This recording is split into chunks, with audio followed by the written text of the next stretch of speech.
जिस्मानी संबंध थे और फिर दीवार में चुनी गई प्रेमिका, और दोस्तों फिर भी वह बात करती थी और फिर खुलता है एक बहुत बड़ा राज। आखिर क्या हुआ था इस घटना के अंदर, पूरी सच्चाई जानने के लिए वीडियो को अंत तक जरूर देखिएगा। नमस्कार, मैं हूं सुदेश कुमार और तिरछी बात चैनल में आपका स्वागत है।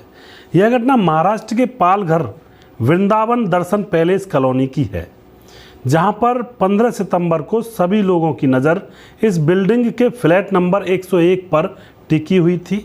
बहुत सारे वहां पर आला अधिकारी आए हुए थे, कुछ मजदूर भी थे, अड़ोसी पड़ोसी भी थे। पूरी भीड़ थी, वहां पर जमावड़ा लगा हुआ था। अब यहां पर दोस्तों पता किया जाता है तो यह बिल्डिंग जो बिल्डिंग का 101 नंबर का जो फ्लैट था, उसके अंदर सूरज नाम का एक लड़का और एक अमिता नाम की लड़की, उन्होंने वह किराए पर ले रखा था और ये कभी कभी उस फ्लैट में आया करते थे। यहाँ पर क्या होता है दोस्तों, अब पुलिस अपना काम कर रही होती है और तभी पुलिस ने उस बिल्डिंग में से एक लाश को निकाला। बाथरूम की दीवार फोड़ी और उस दीवार में चुनी हुई थी एक लड़की, और उस लड़की को निकाला। लड़की का वहाँ पर कंकाल सा ही बचा था। उस कंकाल को बाहर निकाला जाता है, उसको पोस्टमार्टम के लिए भेज दिया जाता है और अब यहाँ पर पता लगाया जाता है कि सूरज जो कि इस फ्लैट में आया करता है वह आखिर कहाँ है। तो यहाँ पर दोस्तों क्या होता है, सूरज और अमिता दोनों 6 साल से प्यार करते थे और दोनों के घर वाले भी राजी थे और दोनों ही यहाँ पर आकर के संबंध बनाया करते थे इस फ्लैट के अंदर। सिर्फ और सिर्फ संबंध बनाने के लिए यह फ्लैट लिया हुआ था किराए पर।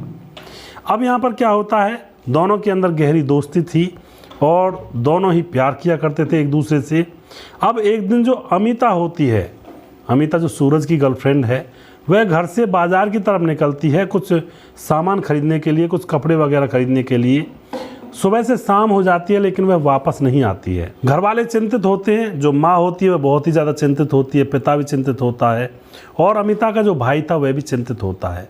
अमिता के फ़ोन नंबर पर जब कॉल की जाती है तो दोस्तों अमिता के फ़ोन पर जब फ़ोन की जाती है तो वहाँ पर मैसेज आता है, फ़ोन को काट दिया जाता है और मैसेज आता है कि मैं अभी बिजी हूँ।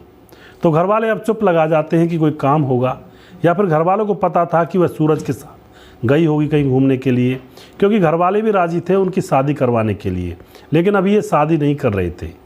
तो यहाँ पर चुप लगा दिया जाता है और फिर सुबह हो जाती है। सुबह भी जब उस फ़ोन नंबर पर फ़ोन किया जाता है अमिता के पास बात करने के लिए, तो अमिता नहीं बोलती है, फिर से फ़ोन काट दिया जाता है। दोबारा जब फ़ोन किया जाता है तो अब यहाँ पर जो सूरज होता है अमिता का बॉयफ्रेंड, वही अमिता बन करके बात करता है, लेकिन घर वाले पहचान लेते हैं कि अमिता की आवाज़ तो नहीं है।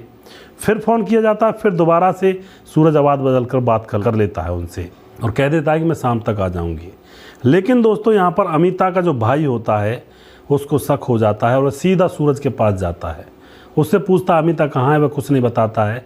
तो सूरज की कॉलर पकड़ करके उसको पुलिस थाने में ले जाता है और वहाँ जाकर पुलिस के सामने सारी घटना बयां करता है कि मेरी बहन सुबह की आई थी शॉपिंग करने के लिए और उसका फ़ोन इसके पास है और इसके पास वह आया करती थी और ये आवाज़ बदल कर बात कर रहा है, कोई ना कोई तो यहाँ पर चक्कर है। पुलिस अच्छी तरह से उसके ऊपर 3rd डिग्री इस्तेमाल करती है और अच्छी तरह से पूछताछ करती है तो सूरज बता देता है। सूरज बताता है कि वह अब इस दुनिया में नहीं है, यानी कि कौन, अमिता इस दुनिया में नहीं है। वो उसका मैंने कत्ल कर दिया है और कत्ल करने के बाद उसको बाथरूम में दीवार में चुन दिया है। यह बात जैसे अमिता का भाई सुनता है, पाँव के नीचे से ज़मीन खिसक जाती है और बेहोश होकर के ज़मीन पर गिर जाता है। पुलिस भी जब यह बात सुनती है तो उसको भी बड़ा धक्का सा लगता है कि एक आदमी ऐसे कैसे कर सकता है। लेकिन उसके बाद जब चारों तरफ एरिया में यह खबर फैल जाती है तो उस फ्लैट के मालिक के पास फ़ोन किया जाता है और उससे कहा जाता है कि इसके ताले को खोलो।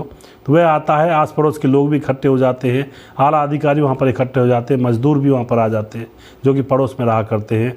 और जब दरवाज़ा खोला जाता है और बताई गई जगह को फोड़ा जाता है बाथरूम के अंदर, तो उसमें से अमिता का कंकाल निकलता है। उसको पुलिस निकालती है, उसको पोस्टमार्टम के लिए भेजती है। तो पोस्टमार्टम से पता चलता है कि इसका गला दबाकर मारा गया है। तो यहाँ पर पूछा जाता है उस लड़के सूरज से, तुमने ऐसा क्यों किया। सूरज बताता है कि मैं दूसरी लड़की से प्यार करने लगा था और अमिता को पता लग गया था, यह कहती थी कि उसको छोड़ दे, हमारी शादी होने वाली है, लेकिन मैं उस लड़की को छोड़ नहीं सकता था। अमिता से मेरा मन भर गया था और वह लड़की मुझे बहुत प्यारी लगा करती थी, इसलिए मैंने अमिता को रास्ते से हटा दिया जिससे कि मैं उस लड़की से प्यार कर सकूं, उसके साथ टाइम स्पेंड कर सकूं। लेकिन उस बेवकूफ़ को क्या पता था कि अब उसकी ज़िंदगी नरक बन चुकी है और अब वह ज़िंदगी भर जेल में रहेगा इस कृत्य के ऊपर। तो ऐसी ऐसी घटनाएं समाज और देश और दुनिया में हो जाती हैं। एक बेवकूफ़ी की वजह से ज़िंदगियां तबाह हो जाती हैं। लोगों को लगता है कि क्राइम करके हम बच जाएंगे, हमारा जीवन ऐसा होगा वैसा होगा और खुश हो जाएंगे, लेकिन ऐसा नहीं होता है। बुरे कर्म का बुरा नतीजा होता है, कभी भी बुरे कर्म का भला नतीजा नहीं होता है। तो अच्छी तरह से रहें जीवन के अंदर। और अगर आपको हमारा प्रोग्राम अच्छा लगता है तो इसको शेयर ज़रूर कर दिया करें। अगला प्रोग्राम बहुत जल्दी फिर से लेकर आऊँगा किसी सच्ची घटना के ऊपर। तब तक आप खुश रहें, सावधान रहें, रिश्तों की अहमियत को समझें। जय हिंद, जय भारत।